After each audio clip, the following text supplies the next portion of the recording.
리니어 리그레션, 수치를 예측하는 그런 부분에 대해서 얘기를 했었고, 리니어 리그레션을 좀 수정 보완을 해가지고 범주를 예측하는 로지스틱 리그레션 이 부분에 대해서 저희가 좀 알아봤습니다. 그러면서 같이 얘기를 했던 게 이제 평가 방법에 대해서, 수치를 예측하는 리그레션 같은 경우에는 우리가 이제 정답과 저희가 예측한 값의 차이를 이용해서 그걸 작게 만드는 쪽으로 학습을 했고요. 그 다음에 이렇게 범주를 예측하는 경우에는 몇 개 중에 몇 개를 맞췄냐, 이걸 저희가 액큐러시라고 부르죠. 정확도를 가지고 측정을 하는데, 기본적으로 그거 말고도 또 우리가 내가 예측한 것 중에서 몇 개를 맞췄냐, 이런 프리시전과 그 다음에 원래 정답 중에서 우리가 몇 개나 잘 잡아냈느냐, 이런 리콜, 이게 있습니다. 물론 좋은 시스템이라면 둘 다 높겠죠. 그래서 평균을 내서 쓰고요. 그게 F1 스코어죠. 조합 평균. 그 다음에 그 각각의 어떤 태스크에 따라서 어쩔 때는 리콜이 중요하고 어쩔 때는 프리시전이 중요하고 그런 경우도 있습니다. 그래서 선택적으로 그걸 써야 되고, 우리가 컴퓨전 매트릭스라고 우리 판다스에서 크로스 탭으로 만들어주죠. 요걸 보면서 이거분의 가로분의 뭐 이거 122분의 92, 114분의 92 이런 애들이 프리시전과 리콜이다. 그다음에 전체값 375 중에서 0이든 1이든 맞춘 거, 요게 액큐러시다. 뭐 이런 식으로 볼 수 있어서 컴퓨전 매트릭스가 상당히 유용합니다. 그래서 요걸 많이 보게 됩니다. 요것만 가지고 우리가 뭐든지 다 만들어낼 수 있으니까, 이런 식으로 보고 전체적으로 딱 봐도 뭐가 틀렸는지 뭘 맞췄는지 좀 알 수 있습니다. 중요한 건 또 그 리콜이나 그 프리시전은 기준이 중요합니다. 0을 기준으로 할래, 1을 기준으로 할래, 각각 다르죠. 여기서 보면 표에서 0을 기준으로 보여주는 거, 1을 기준으로 보여주는 거 각각 다르게 나왔습니다. 물론 액큐러시는 그런 거 없죠. 0과 1을 합친 겁니다. 이런 식으로 좀 저희가 평가 방법에 대해서 알아봤고요. 그 다음에 로직으로 알고리즘을 좀 계속 보고 있는데, 서포트 벡터 머신이라는 걸 볼게요. 이게 이제 우리가 예전도 아니고 지금도 여전히 서포트 벡터 머신이 굉장히 잘합니다. 그래서 서포트 벡터 머신이 특징을 좀 보여드리면 뭐 이런 거라고 보시면 돼요. 우리가 데이터들이 뭐 이런 식으로 이렇게 분포가 막 이렇게 돼 있어요. 이렇게 돼 있는데, 요거를 저희가 나눌 때 이렇게 선으로 이렇게 나누는 거하고 이렇게 버퍼를 좀 더 가지고 이렇게 나누는 걸 한번 생각을 해볼게요. 근데 결론적으로 말씀드리면 이렇게 버퍼를 둔 게 더 잘 나누더라. 우리가 흔히 얘기하는 오버피팅이 별로 없더라 라고 얘기하는데, 오버피팅은 뭐냐면 저희가 갖고 있는 데이터에는 잘해. 근데 새로운 데이터가 들어오면 잘 못하는 애들이 있어요. 이거는 너무 우리 거에만 피팅이 잘 돼 있어서 그렇습니다. 그래서 우리가 흔히 일반화되지 않았다 이런 얘기 하는데, 머신러닝에서는 이 오버피팅이 상당한 골칫거리입니다. 오버피팅 때문에. 그래서 이 오버피팅을 줄이기 위한 방법을 굉장히 많이 갖고 있는데, 이 서포트 벡터 머신 같은 경우에도 보면 만약에 이런 상황에서 동그라미 세모들이 이렇게 있는데, 만약에 이런 식으로 극단적으로 있다고 해볼 때 라인을 하나만 그리면 우리가 볼 땐 이게 좀 일반화된 라인인 것 같아요. 그래야 새로운 데이터가 들어와도 잘 맞출 것 같죠. 근데 실제로 선을 그릴 때 이렇게 그려도, 예를 들어서 이런 식으로 세워서 그려도, 이렇게 세워서 그려도 괜찮죠. 이 데이터에는 전혀 문제 없습니다. 그 다음에 이런 식으로 빡빡하게 그려도, 이렇게 그려도 전혀 새로운 데이터에는 몰라도 지금 데이터에는 전혀 문제가 없죠. 근데 일반화를 생각해 보면 이왕이면 여기 좀 가운데 넉넉하게 여기 이런 식으로 선을 긋는 게 좀 잘하겠죠. 그러면은 이게 1번 선이라고 했고 2번 선이라고 하고 3번 선이라고 했을 때 어떻게 하면 3번 선을 찾을 수 있을까? 어떻게 하면? 그래서 우리가 선을 긋을 때 이렇게 긋지 말고 이렇게 좀 두툼하게 버퍼를 좀 두어서 선을 그으면 3번 선에 만족하죠, 이렇게. 근데 1번 선 같은 경우에는 여기 바로 세모가 있고 바로 동그라미가 있어서 1번 선은 선을 그으면 이렇게 버퍼 두툼한 걸로는 여기다 그을 수가 없어요. 그래서 우리가 생각을 한 게, 이렇게 선을 그을 때 날카로운 선 한 개를 긋지 말고 이렇게 두툼하게 좀 여기에 버퍼를 좀 더 가지고 두툼한 선을 좀 그으면 어떨까? 이게 서포트 벡터 머신의 그 아이디어입니다. 그 다음에 우리가 지금 선을 얘기하고 있지만 사실은 이게 3차원, 4차원 가면 이게 면이겠죠, 이렇게. 우리 공간에서 이렇게 공간이 있을 때 어떤 면을 이렇게 생각을 해보면 이 면이 위와 아래를 나누는 면이 되겠죠. 그래서 우리가 요거를 특히 뭐라고 부르냐면 하이퍼플레인이라고 부릅니다. 면이라고 불러요. 일반적으로 선으로 보이지만 면을 그리는 거죠. 그래서 요 면을 표현하는 방법은 여러 가지가 있는데 혹시 기억나시나요? 우리 어렸을 때 수학 시간에 배운 요 면에 법선 벡터라는 걸 이렇게 그으면 이 벡터가 이 면을 나타냅니다. 그래서 우리 결론적으로 말하면 요 선을 찾는데 이 버퍼를 갖고 있는 양쪽에 마진을 갖고 있는 이 선을 찾는데 요 선을 가리키기 위해서는 요 직선의 방정식 대신에 이렇게 법선을 그린 법선 벡터를 찾습니다. 요 벡터라는 걸 찾는데 요게 서포트 해주는 벡터다. 그래서 우리가 이름이 서포트 벡터 머신입니다. 서포트 벡터 머신. 그래서 결국에는 핵심은 뭐냐면 날카로운 선을 찾지 말고 이렇게 마진을 갖고 있는 이런 선을 찾자라는 겁니다. 여기서 한 가지만 좀 더 말씀드리면 그러면 여기 하나 정도 이렇게 세모가 이렇게 침범할 수도 있잖아요. 그리고 동그라미도 하나 침범할 수 있고 이렇게 침범을 해도 이렇게 그리는 게 더 일반화시킬 수 있습니다. 그래서 우리가 이 마진을 뭐 하드 마진, 소프트 마진 이런 얘기를 합니다. 결론만 얘기하면 완전히 하나도 에러가 없게 선을 긋게 되면 이 선이 나중에 새로운 데이터가 들어왔을 때 예측함에 있어서 오히려 별로 안 좋더라는 거예요. 그래서 차라리 좀 한두 개 에러가 있더라도 좀 넓고 두툼한 선을 잘 그리는 게 중요하다라고 생각을 한 거죠. 그래서 이렇게 마진을 만들 때 우리가 조금 허용해주자.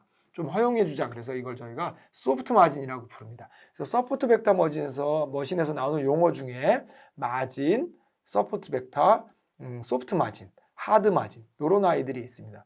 그래서 서포트 벡터 머신의 가장 중요한 아이디어는 이렇게 두툼한 선을 긋자. 로지스틱 리그레이션에 비해서 이게 가장 큰 차이점이다라고 생각하면 되겠습니다. 네, 요것만 갖고 서포트 벡터 머신이 잘하는 게 아니라 한 가지가 더 있어요. 예를 들어서 이렇게 한번 생각해 볼게요. 이렇게 있는데 여기 위에 선이 만약에 이렇게 x1만 있었다고 해볼게요. 그러면 동그라미가 여기에 있어요. 네모가 여기에 있어요.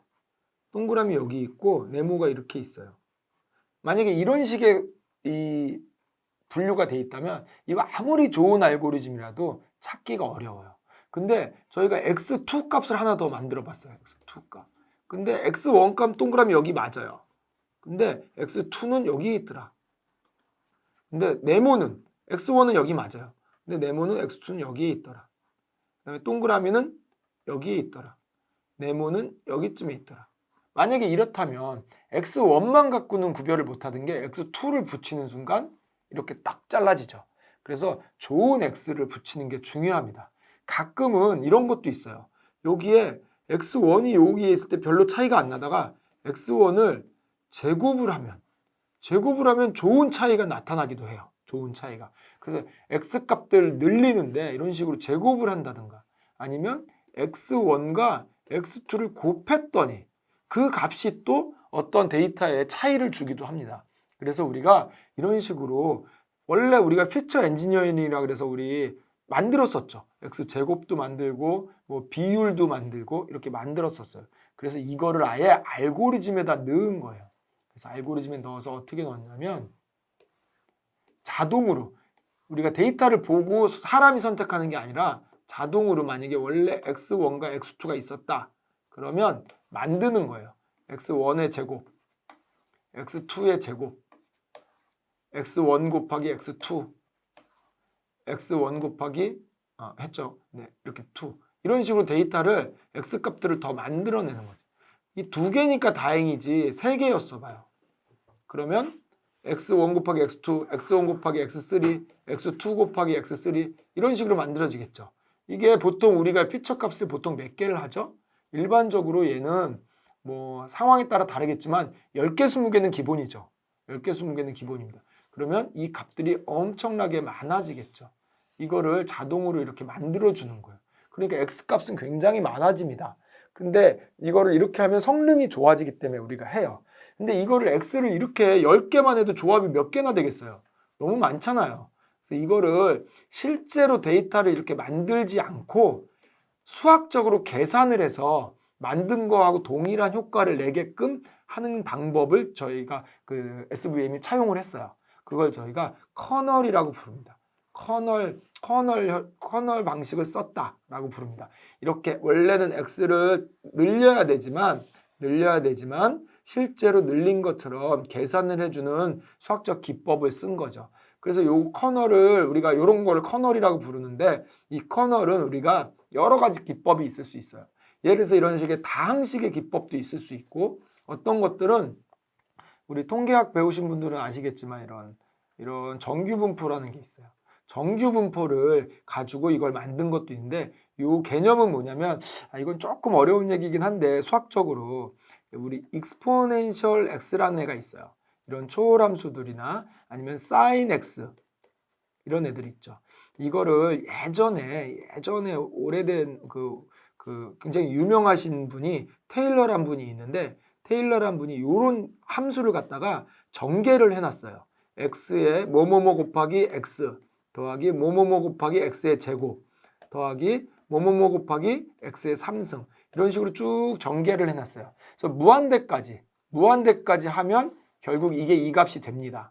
근데 우리는 무한대까지 쓰지 않고 중간에 여기까지 잘라 쓰는 거예요. 이렇게 근사를 해서 쓴다 그러죠. 그래서 근사를 해서 요건 좀 모르셔도 돼요. 그래서 요걸 저희가 테일러 전개라고 수학에서는 부릅니다. 유명한 얘는 뭐냐면 이렇게 초월함수들을 다항식의 합으로 만들어 놨다는 거죠. 요걸 갖다가 저희가 테일러 전개라는 게 이런 게 있는데, 수학에서 예전에 있었는데 이걸 이용한 거예요. 이걸 커널이 이용해서 이렇게 무한대까지 있는 다항식의 합을 익스포넨셜 함수나 사인 함수 이런 걸로 만드는 거죠. 그래서 이런 식으로 수학적으로 막 기법을 부린 거예요. 그걸 저희가 커널 기법이라고 부릅니다. 커널 기법. 그래서 정리를 하면 서포트 벡터 머신, 우리가 여기 SVC라고 부른 거는 SV 서포트 벡터 머신이 이름인데, 요 C는 클래시파이어의 C입니다. 우리 분류하겠다고.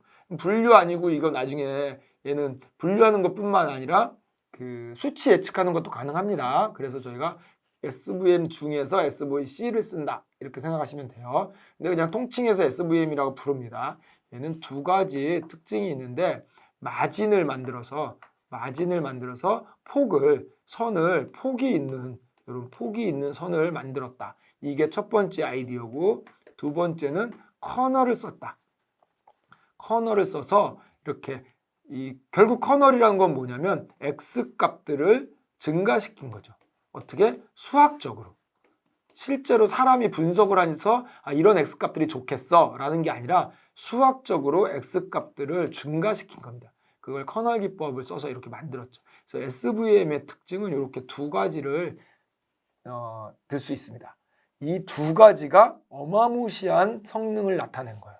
그래서 나중에 이제 우리가 트리 계열에서 또 배울 텐데, 트리 계열에서는 설명드릴 건데, 랜덤 포레스트라는 게 있는데, 예전에 딥러닝이 나오기 전에는 이 머신러닝계에서는 거의 SVM과 랜덤 포레스트의 세상이었다, 이렇게 얘기할 정도로 얘네들이 어마무시한 성능을 냈어요. 지금도 굉장히 잘합니다. 그래서 여러분들도 나중에 뭔가 실제 작업을 하실 때 이렇게 알고리즘을 선택한다, 그럼 제일 먼저 고려하셔야 되는 게 SVM과 랜덤 포레스트 두 가지를 고려하셔야 됩니다. 좀 미리 조금 특징을 말씀드리면, 얘는 아무리 복잡해도 선을 찾으면 그 다음에 결과는 x 넣으면 y 나오죠. 그래서 얘는 학습 시간은 조금 오래 걸리지만 우리가 프리딕션 예측하는 시간은 별로 안 걸립니다. 근데 반면에 이 트리는 이렇게 트리를 막 만들잖아요. 이런 식으로. 학습하는데도 오래 걸리지만 실제 예측할 때도 이 트리 다 넣어서 결국 가야 돼요. 그래서 얘는 예측 시간도 조금 상대적으로 좀 오래 걸리는 그런 특징이 있어서, 우리 실시간으로 뭔가 서비스하는 쪽에는 조금 지향하는 쪽. 그래도 요즘 성능이 좋아서 괜찮긴 합니다. 네, 그런 특징이 있다 정도로 생각하시면 되겠습니다. 요런 내용을 가지고 우리가 서포트 벡터 머신을 한번 해볼게요. 내용은 복잡하지만 돌리는 건 너무 쉬워요. 쉽습니다. 그래서 컬 리스트도 이번에도 두 개만 만들어 볼게요. 랭스하고 뎁스 가지고 바꾸셔도 됩니다. 그리고 트레인 테스트 스플릿. 랭스는 이거. 이번에는 이즈투나가 아니라 타임 넘을 줘볼게요. 0, 1, 2. 3개. 3개를 구별하는 아이입니다. 3개를 구별하려고 이 y 값을 0, 1, 2를 줬어요. 그리고 이걸 가지고 우리가 테스트하고 학습 데이터를 나눴습니다. 그리고 SVC로 모델 생성했죠. SVM의 클래시파이어입니다. SVC를 모델 생성을 했고 그때 옵션을 주는 거예요. 모델 생성할 때 옵션을 주죠. 커널은 리니어 커널 쓰겠답니다. 리니어 커널. 뭐 가우시안 커널도 있고 무슨 커널도 있고 다양하게 있습니다. 그 수학적 기법이죠. 근데 커널은 일단 기본적인 리니어 커널을 쓰고요. 그다음에 C하고 감마 값이라고 있는데 이게 뭐냐면 아까 그 버퍼에 관련된 거예요. 버퍼를 얼마나 두껍게 할 것이냐.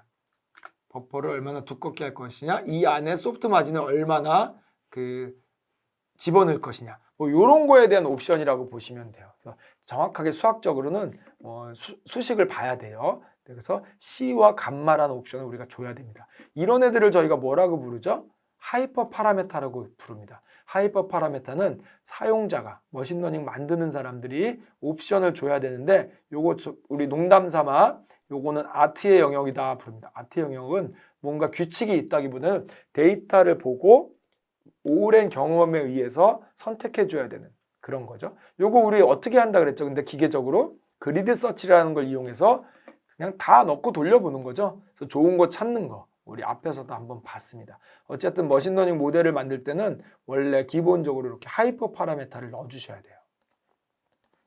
그래서 만들었습니다. 학습은 데이터를 주고 시키는 거죠. fit이라는 학습을 시키는 메소드를 쓰는데 데이터, X 트레인 데이터와 Y 트레인 데이터를 2개 주고 학습을 시킵니다. 학습 너무 금방 되죠. 원래 실제 학습이 제일 오래 걸리는 작업은 여기입니다. 학습. 그리고 결과 예측은 우리 봤던 그대로 합니다. 모델 프리딕, X 테스트를 집어넣어서 프리딕션을 하는 거죠. 이렇게 쭉 012, 012, 012, 012 이렇게 나왔어요. 에큐러시는 이거 정답하고 이거하고 비교해서 그냥 퍼센트 구하는 거죠. 네. 0.85 정도 맞췄습니다. 0.85. 네. 굉장히 잘 맞힌 거죠. 지금 이게 뭐 가지고 했냐면 랭스하고 뎁스만 갖고 했어요. 랭스하고 뎁스만 요런 그림에서 찾은 거야. 요런 그림에서 선을 그어 가지고 요거를 잘 찾은 겁니다. 80%나 맞춘 거죠. 85%. 그리고 우리 봤던 대로 이렇게 프리시전과 리콜도 구했어요. 요번에는 하나가 더 늘어났죠. 우리가 분류하고자 하는 클래스가 3개라서 0의 입장에서 볼 때 012가 참치가 0인가요? 0의 입장에서 봤을 때 프리시전이 요거, 리콜이 이거. 프리시전은 뭐냐면 0이라고 예측한 것 중에 맞춘 거. 리콜은 뭐냐면 원래 0이었던 것들 중에서 맞춘 거. 요거는 그거의 조합 평균. 이렇게 되고. 얘는 1의 입장에서, 얘는 2의 입장에서. 이렇게. 참치인가요? 한번 보고 오겠습니다. 앞에서 어떻게 나왔죠? 네, 참치가 0이죠. 참치가 0, 연어가 1, 고등어가 2입니다. 0, 1, 2가 참치가 0. 그리고 마지막으로 이렇게 컨퓨전 매트릭스까지. 이렇게. 컨퓨전 매트릭스. 그래서 요거 하나가 더 늘어났죠? 0. 0의 입장에서 본 거고 요게 이제 1의 입장에서 본 거고 이렇게 입장별로 좀 다른 거죠. 보시면 한번 볼까요? 여기 에큐러시는 뭐죠? 375분에 요 대각선이 맞춘 거죠? 대각선이. 네, 이렇게 맞춘 겁니다. 그 다음에 0의 입장에서 프리시전은 내가 예측한 것분이니까 원래 예측한 것분이니까 123분의 92가 되겠네요. 그 다음에 리콜은 원래 정답 중에 그러니까 114가 원래 0이었죠. 이거 중에 92가 되겠네요. 이런 식으로 구하는 거죠. 그러면 어디가 틀렸나 이렇게 볼게요. 그랬더니 원래 요 타임 넘이라고 있는 게 원래 정답이죠. 네. 그 중에서 원래 얘네들 중에서 틀린 게 얘는 하나도 안 틀렸어요. 얘도 안 틀리고. 틀린 게 얘가 지금 틀린 거예요. 뭐냐면 원래 참치인데 참치인데 연어로 잘못 예측한 게 22개. 나머지는 다 맞췄는데 참치인데 연어로 잘못 예측한 게 22개입니다. 이게 왜 이런 일이 발생했냐면 참치인데 연어로 잘못 예측했다는 거는 뭐냐면 여기에요. 여기. 원래 참치인데 원래 참치가 요 색깔이죠. 근데 연어로 잘못 예측한 거는 요 안에 보면 많죠. 지금 여기 연어가 참치가. 그래서 얘네들의 모델은 여기쯤을 끄는 거예요. 여기쯤을 끄는 거죠. 그랬는데 여기를 안으로 많이 들어온 거예요. 지금. 킬로그램 말고 뎁스로 그려야 되는데. 네, 뎁스 그린 거죠. 이 이름만 지금 킬로그램이죠. 네, 똑같습니다. 네, 그래서 선을 이렇게 그었는데 이게 잘못된 애들이 지금 들어와 있는 거예요. 그래서 이게 보면 이게 원래 참치인데 연어로 잘못 예측했다는 건 뭐냐면 참치인데 이 길이가 작은 애들이 좀 있었다는 거죠. 길이나 뎁스가 작은 애들이. 그래서 걔네들 때문에 잘못 예측한 거예요. 나머지는 다 잘 맞췄다는 거예요. 그래서 컨퓨전 매트릭스를 보면 좀 더 다양하게 우리가 숫자 말고 애큐러시만에서는 볼 수 없는 것들을 좀 더 다양하게 분석을 할 수가 있습니다. 네. 그 다음에 똑같이 서포트 벡터 머신인데 PCA라는 걸 했어요. PCA. 이거 주성분 분석이란 겁니다. 주성분 분석. 이 주성분 분석은 우리 머신러닝에서 굉장히 중요한데 뭐가 중요하냐면 아무리 우리가 성능이 좋아졌다 그래도 X값이 무한정 많은 거는 좋지 않습니다. 그래서 우리가 차원의 저주라 그래서 너무 많으면 계산도 잘 안 되고 성능도 떨어지고 가끔 그럴 때가 있어요. 그래서 차원을 줄이는 게 굉장히 중요합니다. 근데 어떻게 차원을 줄일까에 대한 문제입니다. 예를 들어서 이렇게 한번 생각을 해볼게요. X가 만약에 10개가 있었어요. X 10개가 있었는데 제가 차원을 줄이고 싶어서 선택을 하는 거예요. 내가 보니 얘하고 얘가 좀 중요할 것 같아. 나머지들은 좀 빼고 하자. 이렇게 할 수도 있겠죠. 이거는 X를 그러니까 그거를 선택하는 거죠. X를 뽑아내는 겁니다. 근데 이렇게 하는 게 그럼 얘네들을 다 버린다는 얘기잖아요. 결국 얘네들은 다 버린다는 얘기죠. 이게 별로 좋지 않다는 거죠. 그럼 어떻게 하면 좀 더 이걸 효과적으로 우리가 차원을 줄일까? 주성분 분석이라고 해서 어떻게 하면 효과적으로 이걸 줄일까? 이런 얘기입니다. 이런 거 한번 생각해 볼게요. 데이터가 만약에 이렇게 있었어요. X1이 있고 X2가 있는데 X1이 있고 X2가 있는데 요게 5x5짜리, 5,5짜리 이렇게 있었다고 해볼게요. A라는 점이 5,5 여기 있었어요. 근데 제가 어떻게 하고 싶냐면 이 축을 이렇게 돌려볼게요. 이렇게 돌려볼게요. 이걸 그래서 새로운 축 G1이라고 부르고 이거를 G2라고 부를게요. 그러면 요 A라는 점은 어떻게 바뀌었죠? A라는 점은 원래 5,5였는데 이렇게 옆으로 보면 여기가 뭐 정확히 값은 모르지만 원래 루트 25쯤 되나요? 뭐 이렇게 하는 거죠. 예제곱 더하기 예제곱 보니까. 그래서 한 6쯤 된다고 할게요. 예를 들어서. 그러면 G2의 값은 몇이죠? G2의 값은 0이죠. G2의 값은 0이죠. 그래서 원래 이렇게 A라는 값이 5,5 이렇게 있던 값이 우리가 축을 바꾸니까 6,0으로 이렇게 바꿀 수 있겠죠. 당연히 그럴 수 있습니다. 축을 돌린 거니까. 근데 이렇게 해놓고 보면 무슨 일이 발생하냐면 원래는 X1 값도 중요했어요. X2 값도 중요했죠. 정보가 양쪽에 나눠져 있기 때문에. 근데 지금은 G1 값에 모든 정보가 몰려 있는 거예요. G2는 0이죠. 그럼 우리는 지금 무슨 얘기를 할 수 있냐면 야, G2는 버려. 이렇게 얘기할 수 있는 거예요. 그럼 앞으로 G2만 쓰면 되는 거예요. 아니, G1만. G2는 버려도 되는 거예요. 왜? G2에는 정보가 없으니까. 축을 돌림으로 해서 정보를 한쪽으로 모른 거죠. 이런 일이 발생한다는 거예요. 근데 이렇게 한번 생각해 보세요. 원래 값이 지울게요. 원래 값이 여기 있던 애는 5,5였던 애는 돌렸더니 6,0가 돼서 굿, 좋았어요. 근데 원래 여기 있던 애, 여기 원래 데이터가 있었어요. 얘는 값이 뭐였냐면 x1 쪽으로는 0이었죠.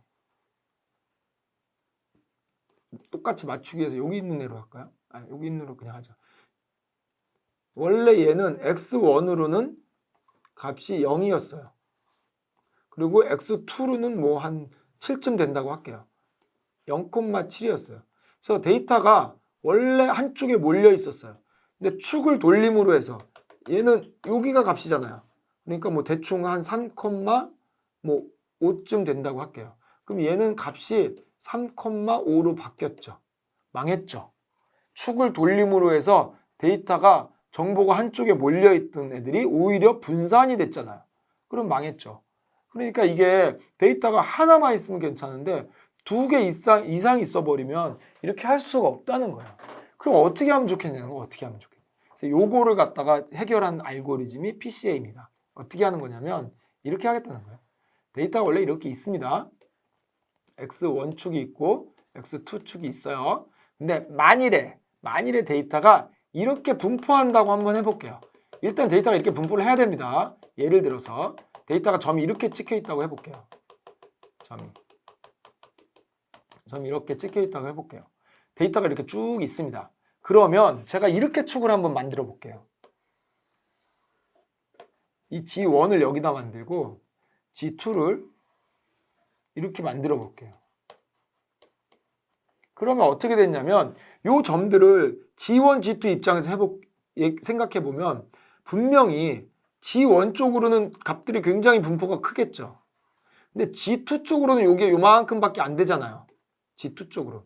그러면 G2를 완전히 0으로는 만들 수 없지만 얘네들의 값들은 대부분 어떻게 될 거냐면 G1은 분포가 클 거예요. 이렇게 값이 많이 있을 거예요. 그러나 G1은 굉장히 작은 분포로 움직이겠죠. 숫자가 작을 거 아니에요. 위아래로 작으니까 굉장히 작겠죠. 그러면 얘네들을 G2는 우리가 완전한 0은 아니지만 그래서 완전한 0은 아니지만 0에 가까운 값이 되겠죠. 0에 가까운 값. 그래서 우리가 이거를 완전히 버릴 수는 없지만 근사할 수 있다는 거죠.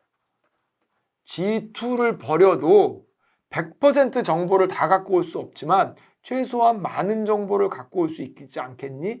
이런 게 기본 아이디어입니다. 이런 게. 그러면 우리가 사람은 이렇게 데이터를 보고 여기다 제가 이렇게 그리는 거에 대해서 여러분들 다 동의하시죠? 다 동의하는데 문제는 기계는 어떻게 그릴까? 기계는 이 선을 어떻게 찾을까? 이 기계는 이 G1축을 어떻게 찾을까? 이거를 수학적으로 어떻게 찾냐면 데이터가 분산이 큰 쪽으로, 이 분산이 크죠? 이쪽이 퍼져 있잖아요. 그래서 데이터가 첫 번째 찾는 방법이 뭐냐면 데이터의 분산이 가장 큰 쪽으로 먼저 G1을 잡습니다. G1을 잡아요. 그 다음에 두 번째 축을 잡을 때는 어떻게 잡냐면 두 번째 축을 잡을 때는 뭐냐면 조건이 두 가지가 있어요. G2를 잡을 때는 요 G2를 잡을 때는 조건이 뭐냐면 먼저 아까 잡은 G1과 직교해야 돼요. 축이. 여기가 직교해야 돼요. 그럼 다 직교하는 거 아니야? 아니죠. 이렇게 직교하는 축은 요것도 있지만 칠판을 뚫고 나오는 3차원이라면 칠판을 뚫고 나오는 애도 직교하는 축이죠. 그래서 직교하는 축은 많습니다. 굉장히 많아요. 이게 우리가 상상은 3차원밖에 안 되지만 100차원, 200차원, N차원까지 있다고 보는 거예요. 그 직교하는 축들 중에서 분산이 큰 쪽. 여기를 치면 G2와 G3가 있겠죠. 이렇게 칠판을 뚫고 나오는 축도 있을 거 아니에요. 그래서 그 직교하는 축들 중에서 G2는 직교하는 축들 중에서 첫 번째 조건이 직교고 그들 중에서 분산이 두 번째로 큰 쪽. 이거를 G2로 잡습니다. 그 다음에 G3는 또 같은 방법. 두 개의 축과 직교하면서 또 그 중에 분산이 큰 쪽. 이런 식으로 해서 G1부터 해서 G2까지 쭉 잡아나가는 거예요. 얼만큼 잡냐면 원래 X가 10개였으면 G도 당연히 10개가 되겠죠. 왜냐면 아까 보시면 원래 이런 축이었으면 G 2개 생기잖아요.